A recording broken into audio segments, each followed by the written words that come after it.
Hello students, a very good evening.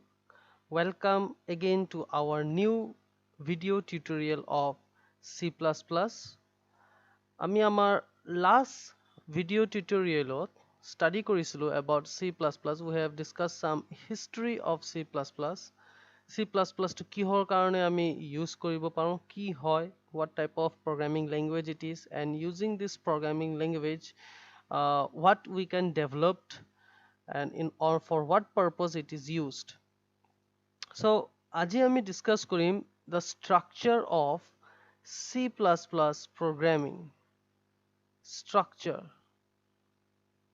Now basically যিকিটা students class 9 ত computer science পাই আহিছে তোমালোকে structure টো গম পাইছাই কি বস্তু আৰু 10 তো আমাৰ HTML programming লিখিবৰ কাৰণে আমাৰ structure এটা follow কৰিব লাগে আৰু যোনে যোনে পোৱা নাই তোমালোকক মই কৈ দিব বিচাৰিছো যে structure মানে হ'ল এটা সৰু এটা program it's a programming language, so এটা সৰু এটা program যদি আমি লিখিব বিচাৰো আমাৰ কম্পিউটাৰত we have to follow a structure, এটা formula এটা rule এটা আমি follow কৰিব লাগিব যে startingত কি আহিব তাৰপিছত কি আহিব কেনেকৈ লিখিব লাগে এটা program, so we have to follow that structure.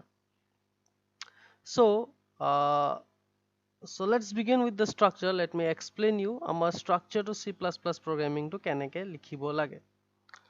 So first of all, our structure প্ৰথম আমাৰ programming আমি use কৰো documentation. Okay, the first part is called documentation.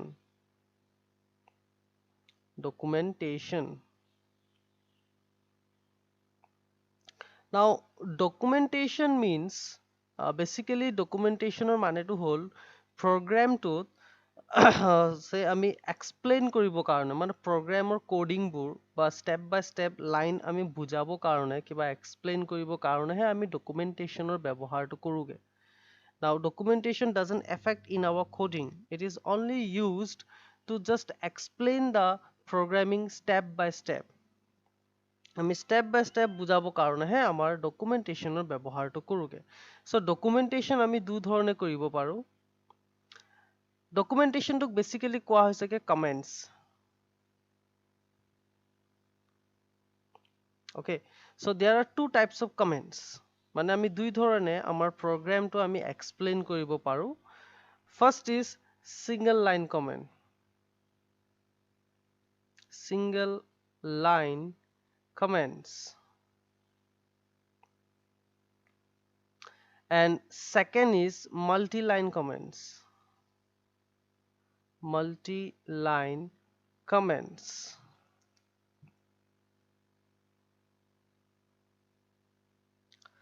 Now single line comment and multi-line comments actually লিখিবৰ কাৰণে single line comments মানে কি আমাৰ programming or coding to explain কৰাৰ সময়ত আমি either এটা লাইনতে explain কৰি দিব পাৰো বা আমাৰ হয়তো দুটা তিনটা লাইন দৰকাৰ হ'ব পাৰে explanation কৰিবৰ কাৰণে.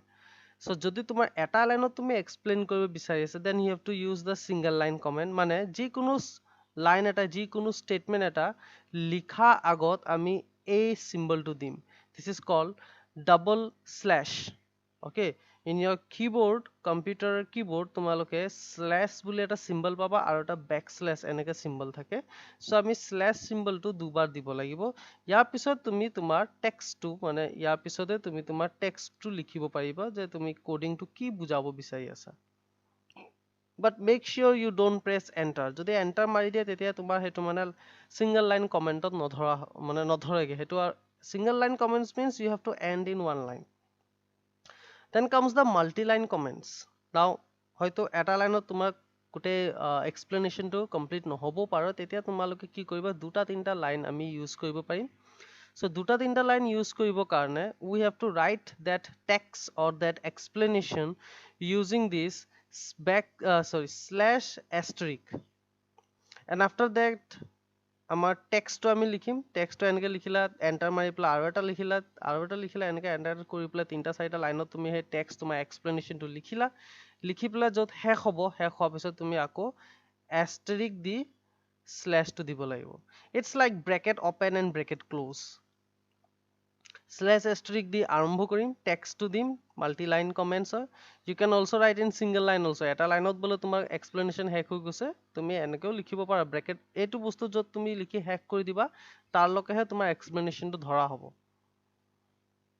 So এইবোৰ বস্তু তোমালোকে মানে প্ৰেক্টিকেলটো কৰিলেহে তোমালোকৰ বেছি আইডিয়া আহিব। হয়তো এতিয়া তোমালোকৰ বহুত কনফিউজন লাগিব পাৰে, so একো ভয় কৰিবলৈ নালাগে। এইবোৰ আমি যেতিয়া প্ৰেক্টিকেল কৰিম তেতিয়া তোমালোকৰ ভাল লাহে লাহে এইবোৰ মানে ক্লিয়াৰ হৈ যাবগে। For now you have to just remember that to follow the structure we can use comments, means programming কৰোতে আমি explain কৰিব পাৰিম। explain কৰাটো comments বুলি কোৱা হৈছে, আৰু comments দুই ধৰণৰ থাকে, এটা single line comments আৰু এটা multi line comments। আৰু যিকেইজন ষ্টুডেণ্টছে আগতে পাই থৈছে চি প্ৰগ্ৰামিং HTML, তোমালোকে এইবোৰ আগতে মানে পাইছা এইবোৰ কি বস্তু। যোনে যোনে পোৱা নাই তাহাঁতৰ কাৰণে হয়তো অলপ অসুবিধা হ'ব পাৰে। চ' মই সেইকাৰণে ষ্টাৰ্টিঙৰ পৰাই step by step মই তোমালোকে explain কৰি যাম। Coming to the next session is called the preprocessor directive or header files. That is number 2. Number 2 is called the preprocessor directive.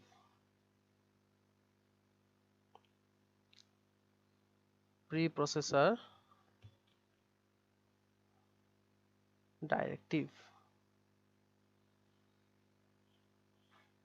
Now the preprocessor directive a line to আমাৰ সদায় start হ'ব a symbol to the, hash symbol দি পেলাই, এইটো কোৱা হৈছে কি hash।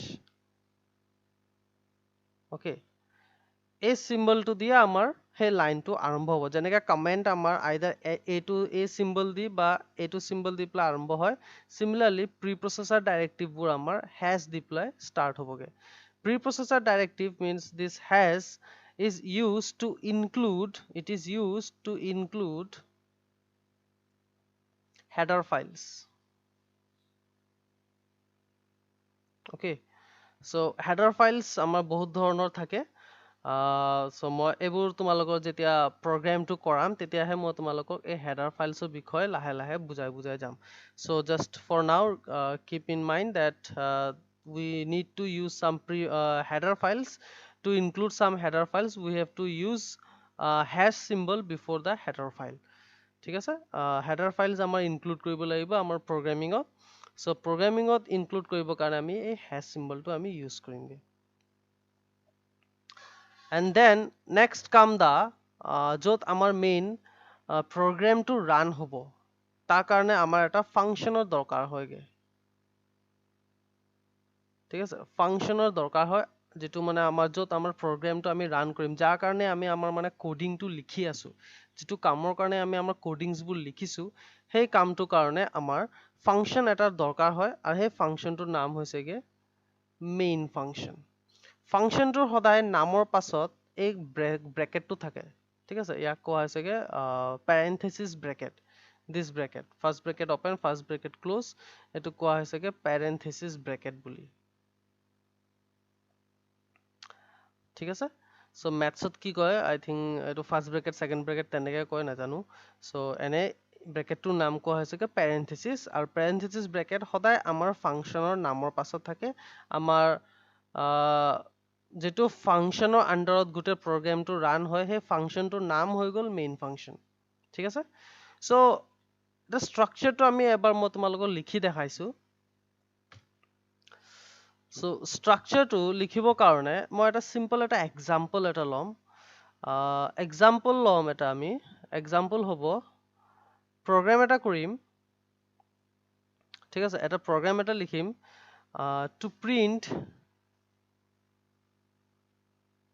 to print a message on the screen, like ইয়াৰ মানেটো মই কৈ দিছো। for example say if you are using a digital calculator or if you are starting ত যেনেকৈ তোমাৰ কম্পিউটাৰ অন কৰা সময়ত কিবা এটা মেছেজ এটা ডিসপ্লে আহি যায়গে, welcome something like that, so তেনেকুৱা ধৰণৰ কোডিংছবোৰ আমি কেনেকৈ লিখিব পাৰি এটা মেচিনত, যদি এনেকুৱা ৱেলকাম মেছেজ বা কিবা এটা মেছেজ তুমি মানে স্ক্ৰীনটোত অহাকে মানে বিচাৰি আছা, তেতিয়া সেই মেছেজটো আমি কেনেকৈ লিখিব লাগে। so তাৰ কাৰণে আমি সেই সিম্পল এটা ষ্ট্ৰাকচাৰটোৱে ফলো কৰিম। সো ফাৰ্ষ্ট অফ অল মই কি কৈছিলো আমাৰ ডকুমেন্টেশন হয়গে মানে আমি এটা কমেন্টস মানে এক্সপ্লেইন কৰিব কাৰণে আমি লিখিব পাৰো সো কোডিংটো মই এটা ষ্টাৰ্টিং কৰিব গৈ আছো দেই সো কোডিংটো আমি এটা ধৰা সিম্পল এটা ডকুমেন্টেশন মানে এটা কমেন্ট ইউজ কৰিম মই সিঙ্গেল লাইন কমেন্ট ইউজ কৰিম সো হ্যাশ দিয়াৰ পিছত এটা লাইন এটা লিখি দিম সে my first C++ program. Okay, my first C++ program. ইয়াৰ পিছত মই কি কৈছিলো আমাৰ লাগিব প্ৰি প্ৰসেসৰ ডাইৰেক্টিভ ইউজ কৰিব লাগিব কিহৰ কাৰণে হেডাৰ ফাইল ইনক্লুড কৰিব কাৰণে সো কমনলি আমাৰ যিকোনো প্ৰগ্ৰামৰ কাৰণে আমাৰ দুটা হেডাৰ ফাইল বেছিকৈ ইউজ কৰা হয় the first header file is iostream.h আৰু second header file হৈ গল conio.h আৰু এই দুটা header file include কৰিব কাৰণে আমি এই hash টো মানে preprocessor directive টোৰ ব্যৱহাৰ কৰিম এই লাইনটোৰ পাছতে আমাৰ আহি যাবগে hash include কৰি আছো এটা header file কি কৈছিলো header file টোৰ নাম iostream.h so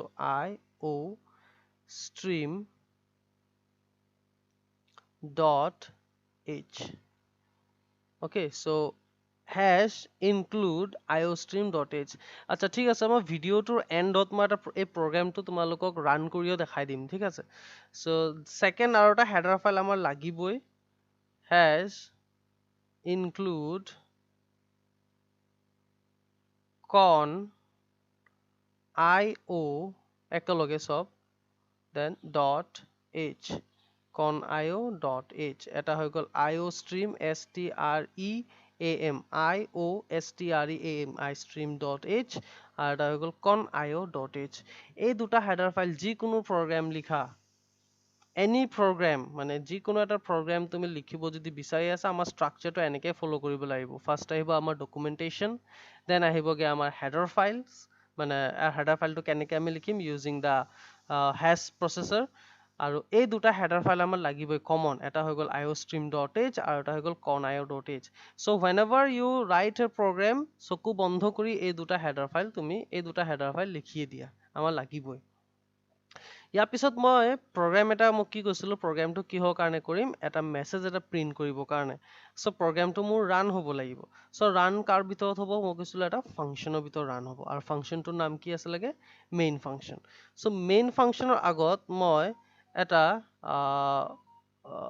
void বুলি এটা word এটা লিখিব লাগে এটো কিহৰ কাৰণে লিখে মই এটো পাছত তোমালোকক কৈ দিম বা তোমালোকে void বা এটা আমি লিখিব লাগিবগে int ঠিক আছে সো int আৰু void দুটাৰে কাম বেলেগ বেলেগ হয়গে মই এবোৰ পাছত মানে লাহে লাহে যিমান আমি আগবাঢ়িব গৈ থাকিম আমি এইবোৰ বিষয় ডিসকাস কৰিম কিন্তু স্টাৰ্টিং এতিয়া তোমালোকে প্ৰগ্ৰামটো কেনেকৈ লিখে হেতু চাই লোৱা after void just write down the function name functionৰ নাম কি আছিল মোৰ main আৰু মই ফাংচনটোৰ নামৰ পাছত কি বুলি কৈছিলো কি থাকিব এটা ব্ৰেচেছ মানে সৰি parenthesis bracket ঠিক আছে ইয়াৰ পিছত আমাৰ প্ৰগ্ৰামটো আমি লিখিম ওকে মেইন ফাংচনৰ ভিতৰত প্ৰগ্ৰামটো আমি লিখিম সো তাৰ কাৰণে এই লাইনটোৰ পাছত তুমি এই ব্ৰেকেটটো আৰম্ভ কৰি দিয়া this is called curly braces ঠিক আছে curly braces ওকে এই ব্ৰেকেটটো আৰম্ভ হ'ব ইয়াৰ পিছত এতিয়া ভিতৰত মই প্ৰগ্ৰামটো লিখিম সো প্ৰগ্ৰামটো লিখা আগত তুমি কি কৰিব লাগিব ষ্টাৰ্টিংত এটা আৰু এটা ফাংচন আমি ইউজ কৰিব লাগিব ঠিক আছে যেনেকা মেইন ফাংচন ইয়াত লিখিলো মেইন এটো ফাংচন গম পাইছা সো আৰু এটা আমি ফাংচনৰ নাম লিখিব লাগিব ফাংচনটোৰ নাম হৈ গল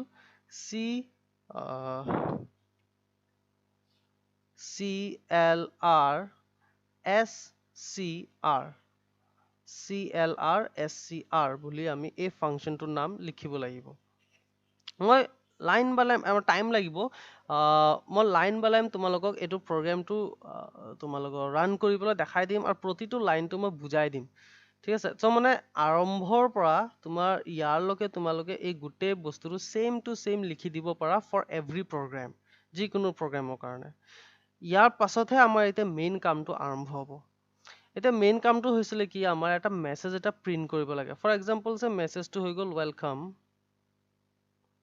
to Arunodaya Academy okay. So for example, say this is the message I want to get print on my screen.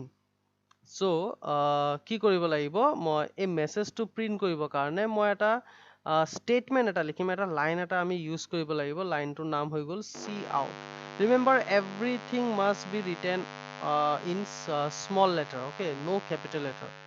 কোনো এটা মানে এইটোতো অকল এই ডাবল স্লেছৰ পাছত তুমি যেনেকৈ লিখা এইটো মেটাৰ নকৰে। আইদাৰ F2 কেপিটেল লিখিব পাৰা, F2 স্মল লিখিব পাৰা, it is up to you the text. But starting from here till now যিমানলৈকে লিখিছো চব স্মল লেটাৰ লিখিবা। চি আউট দিয়াৰ পিছত তোমাৰ এই চিম্বলটো মানে লেছ দেন চিম্বলটো দুটা দিব লাগিব, okay. And after that double quotation আমাৰ ষ্টাৰ্ট হ'ব, ঠিক আছে। Double quotation, single quotation, double quotation থাকে। ডাবল কোটেশ্যন ষ্টাৰ্ট কৰি পেলাই তুমি এতিয়া এই মেছেজটো লিখি দিয়া। নাও while writing this message also মানে ডাবল কোটেশ্যন ষ্টাৰ্ট কৰি তুমি যি মেছেজ লিখা, you can write in capital, you can write in small, doesn't matter, ঠিক আছে। so say for example W is the capital letter, welcome to Arunodaya Academy, A capital letter, Arunodaya Academy। so this is single line de eta line ote moi likhisu। and after that tumar message to likha hek hoa pisot tumar message to bole imantoy print howa to bisai asa, message to likha hek hoa pisot tumi je double quotation start korisila ei double quotation to yat bondho kori dia। tar pisot ei less than symbol to diar kono dorkar nai, okay। aru mane yat protito line moi yat sa clear screen pasot eta semicolon disu, yato ei line to likha pisot tumi last to semicolon eta দিব লাগিব। so every line must be মানে মই declare explain কৰি যাম, তোমালোকে এটো চিন্তা কৰিবলৈ নালাগে। মই এটো জাস্ট স্ট্ৰাকচাৰটো তোমালোকক লিখি দেখাইছো যে প্ৰগ্ৰাম এটা কেনেকৈ লিখে। এটা সিম্পল এটা আমি এক্সাম্পল লৈছো যে কেনেকৈ মেছেজ এটা প্ৰিন্ট কৰিব লাগে। so মেছেজটো প্ৰিন্ট কৰিবৰ কাৰণে আমাৰ ইয়াৰ পৰা ইয়াৰ লগতো গোটেইটো সেম আমি প্ৰগ্ৰামছবোৰ every program must be written same from here to here। and after that যিকোনো মেছেজ এটা লিখিবৰ কাৰণে আমি এই সি আউটটো ইউজ কৰিম। সি আউটটো লিখি পেলাই ডাবল কোটেশ্যনত তুমি যিকোনো message either welcome to Arunoday academy or hello' how are you or hello' my name is whatever your name is, তুমি যেনেকৈ ইচ্ছা এই ডাবল কোটেশ্যনৰ ভিতৰত লিখিব পাৰা যিকোনো মেছেজ, খালি আমি সি আউটটো ব্যৱহাৰ কৰিহে লিখিব পাৰিম। and after that when your message written is completed, তোমাৰ মানে লাগিছে যে প্ৰগ্ৰামটো শেষ হৈ গ'ল, ওকে, মানে ইমানটো মেছেজে প্ৰিন্ট হ'ব লাগে। and after that lastত এতিয়া every program after the program is complete, lastত তুমি এই word এই function আৰু এটা function আমাৰ আছে that is called get function, GETCH or get ch, ঠিক আছে। এই ফাংচনটো ব্যৱহাৰটো আমি কৰিব লাগিব আৰু ফাংচনটো লিখাৰ পিছতো তুমি সেমিকলন দি দিবা। so ইয়াত যদি তোমালোকে মন কৰিছা মেইন ফাংচনৰ এই ব্ৰেকেটটো আৰম্ভ হোৱাৰ পিছত প্ৰতিটো লাইনতে মই সেমিকলন দিছো, ঠিক আছে। so সেমিকলনটো কিহৰ কাৰণে ইউজ কৰা হয় সেইটো মই কৈ দিম। so ইয়াৰ পিছত তোমাৰ লাষ্টত তোমাৰ এই ফাংচনটো লিখিব লাগিব আৰু লাষ্টত মেইন ফাংচনৰ ব্ৰেকেটটো তুমি ক্লোজ কৰি দিব লাগিব। and that's it, ইমানেই আমাৰ প্ৰগ্ৰামটো। so এতিয়া মই লাইন বাই লাইন তোমালোকক বুজাই যাওঁ কি কৰিছো মোৰ প্ৰগ্ৰামটো।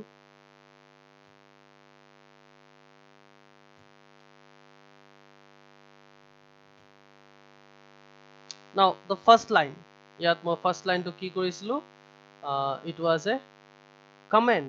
so কি comment, single line comment। so this is basically doesn't affect the programming code, this is only used to explain the program। so মানে যোনে প্ৰগ্ৰামটো পঢ়িব ফাৰ্ষ্ট লাইনটো পঢ়াৰ লগে লগে গম পাব যে আচ্ছা এইটো ফাৰ্ষ্ট প্ৰগ্ৰাম এটা কৰিছিলে, জাষ্ট লাইক এ ষ্টেটমেণ্ট এটা আমি জাষ্ট দি দিছো এটা।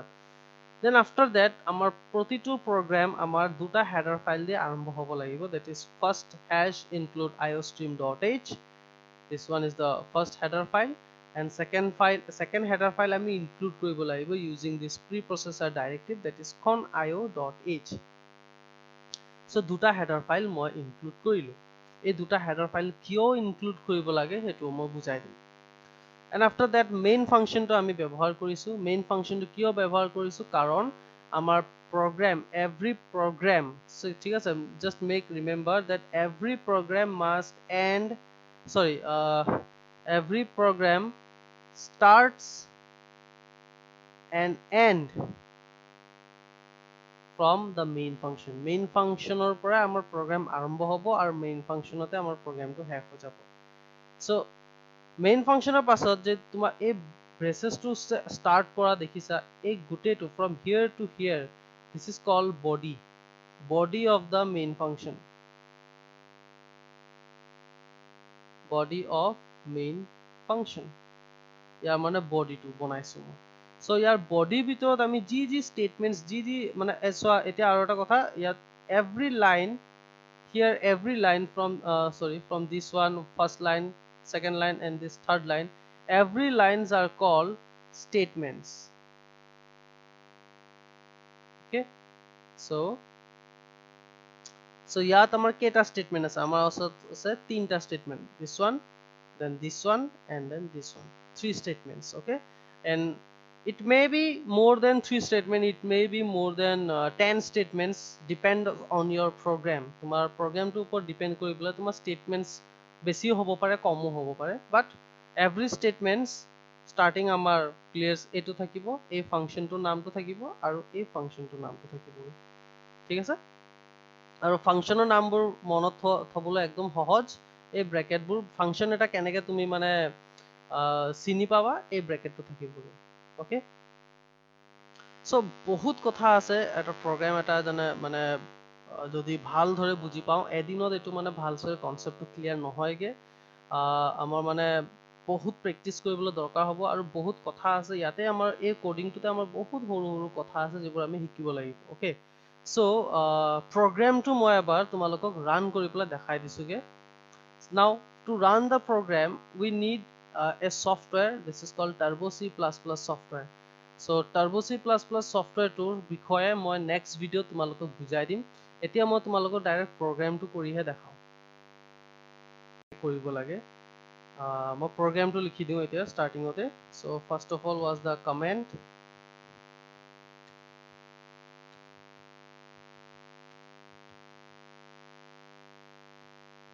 So as you can see, comment line out moi capital small sub mix kori use koisu. So it doesn't matter. ठीक है से comment line तो तुम्हें जाने कैसे लिखा या पासों है सब small letter लिखी वो लगी बोले.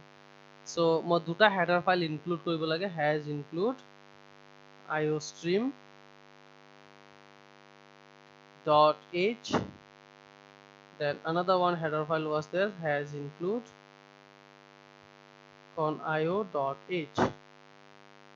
These are the two header files we need in every simple C++ programming. And after that, our program to main काम to korabo karne amar eta function er dokar. So void likhi pelai moi he function er naam to likhim. Then tar body to arambho kori mane he braces to arambho korisu bracket to okay.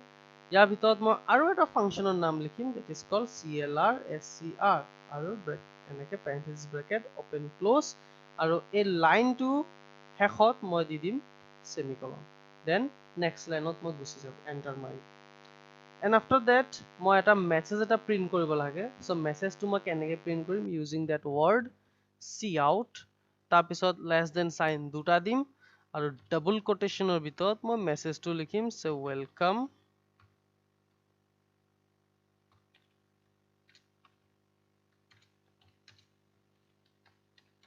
Welcome to Arunodoy Academy.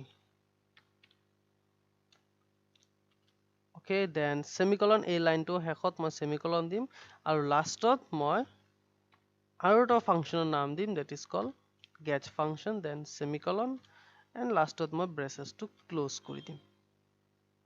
All right, so এতিয়া এই প্ৰগ্ৰামটো তোমাৰ হৈছে নে নাই তোমাৰ ৰিজাল্টটো চাবৰ কাৰণে আমাক মানে এই Turbo C++ মানে যেটো সফটওয়্যাৰ আমি ইউজ কৰিছো আমাক মানে এটা আৰ্টিফিশিয়াল আউটপুট স্ক্ৰিন এটা মনিটৰৰ নিচিনা আমাক আউটপুট স্ক্ৰিন এটা মানে দি দিছে সো আমাক তো এনেকা মোবাইল এনেকা তো নহয় যে আমি কোডিংটো আকৌ এটা মোবাইলৰ ভিতৰত বা মেচিনৰ ভিতৰত ডাইৰেক্ট ষ্ট'ৰ কৰি পেলাই ৰিজাল্ট চাব লাগিব হেনেকে একো কথা নহয় আমাক মানে ৰিজাল্টটো এই কোডিংটো কাম কৰিছে নে নাই হেতু চাবৰ কাৰণে আমাক এটা আৰ্টিফিশিয়াল মনিটৰ এটা দি দিছে এটা আউটপুট স্ক্ৰিন সো যেতিয়াই মই প্ৰগ্ৰামটো ৰান কৰি দিম তেতিয়া মানে মোক সেই আউটপুট স্ক্ৰীনটো ৰান হৈ যাব আৰু যদি একো ভুল নাই তেতিয়াহ'লে মোৰ আউটপুট স্ক্ৰীনৰ ৰিজাল্টটো ধুনীয়াকৈ শ্ব' কৰি দিব কিন্তু যদি কিবা ভুল আছে তেতিয়াহ'লে আমাৰ প্ৰগ্ৰেমটো ৰান নহয়গে চ' তাৰ কাৰণে মই কি কৰিব লাগিব এইবোৰ কম্পাইল কি কৰে কি বস্তু এইবোৰ মই পাছত নেক্সট ভিডিঅ'ত বুজাই দিম আজি এটা ভিডিঅ'ত এইটো বহুত দীঘলীয়া হৈ যাবগে and after that মই ৰান কৰি দিম so ৰান কৰাৰ পিছত as you can see this is the output screen এটা artificial output screen হয় এইটো black color ঠিক আছে ইয়াত তোমালোকে দেখি পাইছা চাগে এটা মেছেজ এটা আহিছে welcome to Arunoday academy so that is the result মানে আমাৰ এই কোডিংটো এতিয়া আমি যদি কিবা এটা মেচিনৰ ভিতৰত আমি ষ্ট'ৰ কৰি দিওঁ তেতিয়া আমাক এই মেছেজটো মানে আমাৰ কাম আহি যাব welcome to অৰুণোদয় একাডেমি বুলি মেছেজ এটা আহি যাব so any message you write say ইয়াৰ আগত মই অলপ এডিট কৰি পেলাই hello লিখি দিছো and then again I will run the file so as you can see এতিয়াও আকৌ text message এটা hello টো আগত আহি গলগে so এনেকে আমাৰ simple এটা সৰু এটা program to write a small program also we need to follow this structure this first header file iostream.h then hash include conio io.h then our main function then tar bhitor clear skin function then the message and then at the last we need to write this function get function so this is the small structure of every C++ program. We need to follow this structure to write a small C++ program.